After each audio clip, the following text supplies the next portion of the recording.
206 दिन।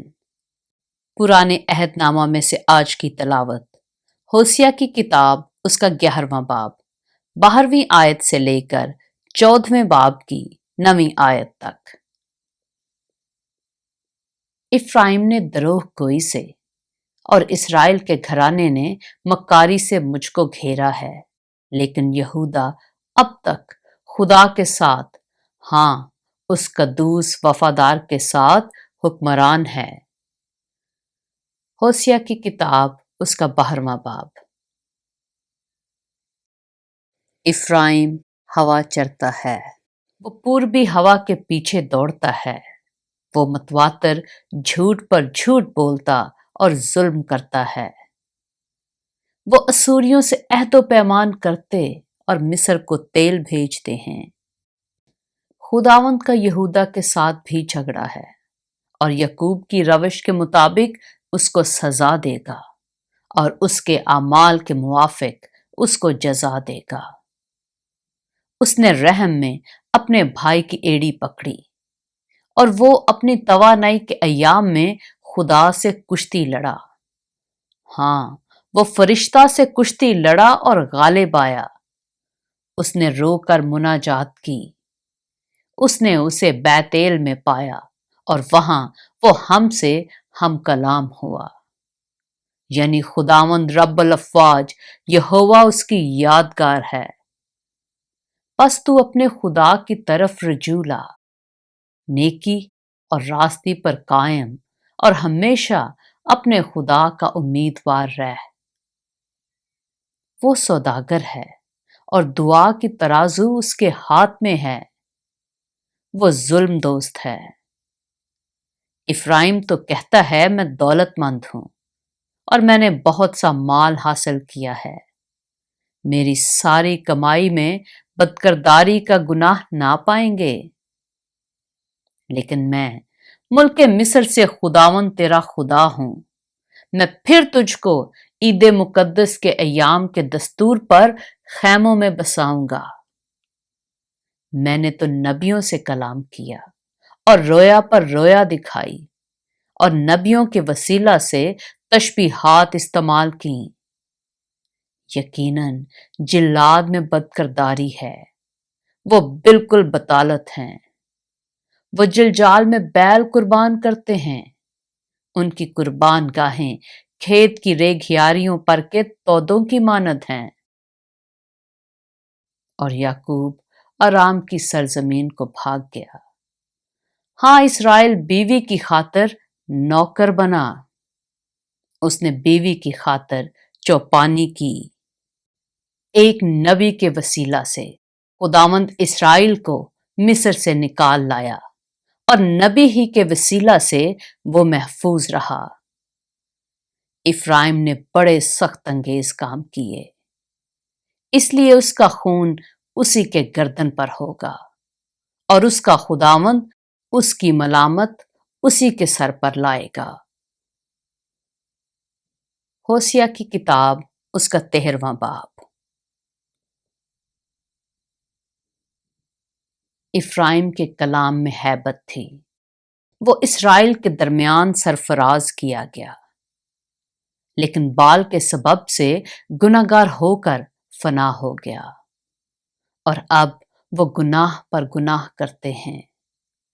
उन्होंने अपने लिए चांदी की ढाली हुई मूर्तें बनाई और अपनी फहमीद के मुताबिक बुत तैयार किए, जो सब के सब कारीगरों का काम है।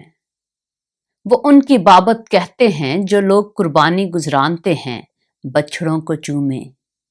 इसलिए वो सुबह के बादल और शबनम की मानद जल जाते रहेंगे और भूसी की मानद जिसको बगुला खलियान पर से उड़ा ले जाता है और उस धुएं की मानद जो दूध कश से निकलता है।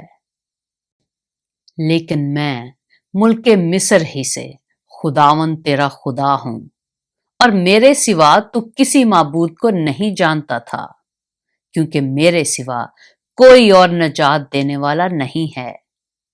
मैंने बियाबान में यानी खुश्क जमीन में तेरी खबरगीरी की।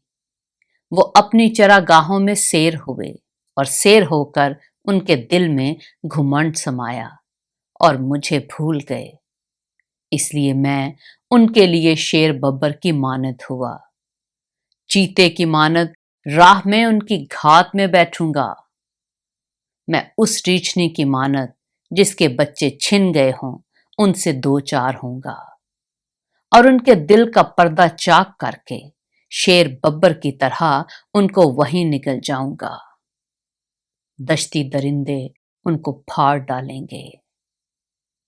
اے اسرائیل، یہی تیری ہلاکت ہے کہ تو میرا یعنی اپنے مددگار کا مخالف بنا۔ اب تیرا بادشاہ کہاں ہے کہ تجھے تیرے سب شہروں میں بچائے؟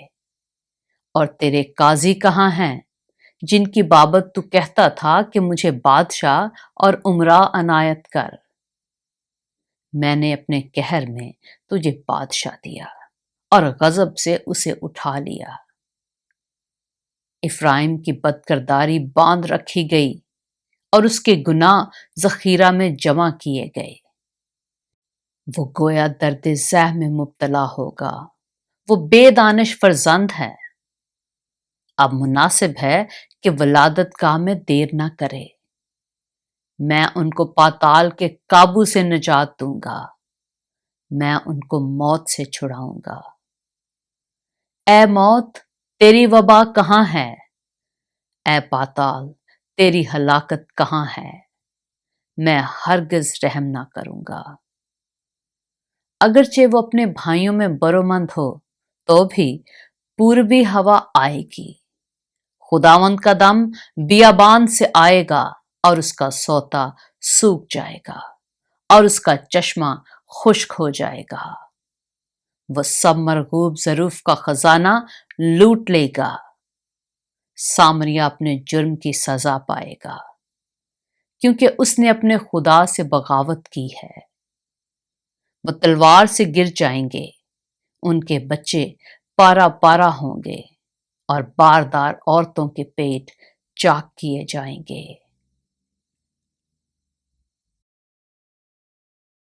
ہوشیہ کی کتاب، اس کا 14واں باب۔ اے اسرائیل، خداوند اپنے خدا کی طرف رجوع لا، کیونکہ تو اپنی بدکرداری کے سبب سے گر گیا ہے۔ کلام لے کر خداوند کی طرف رجوع لاؤ اور کہو، ہماری تمام بدکرداری کو دور کر اور فضل سے ہم کو قبول فرما۔ تب ہم اپنے لبوں سے قربانیاں گزرانیں گے، اسور ہم کو نہیں بچائے گا، ہم گھوڑوں پر سوار نہیں ہوں گے اور اپنی دستکاری کو خدا نہ کہیں گے، کیونکہ یتیموں پر رحم کرنے والا تو ہی ہے۔ میں ان کی برگشتگی کا چارہ کروں گا، میں کشادہ دلی سے ان سے محبت رکھوں گا، کیونکہ میرا قہر ان پر سے ٹل گیا ہے۔ میں اسرائیل کے لیے اوس کی مانند ہوں گا، وہ سوسن کی طرح پھولے گا اور لبنان کی طرح اپنی جڑیں پھیلائے گا۔ اس کی ڈالیاں پھیلیں گی اور اس میں زیتون کے درخت کی خوبصورتی اور لبنان کی سی خوشبو ہوگی۔ اس کے زیر سایہ رہنے والے بحال ہو جائیں گے، وہ گیہوں کی مانند تر و تازہ اور تاک کی مانند شگفتہ ہوں گے۔ ان کی شہرت لبنان کی مے کی سی ہوگی۔ افرائیم کہے گا، اب مجھے بتوں سے کیا کام؟ میں خداوند نے اس کی سنی ہے اور اس پر نگاہ کروں گا۔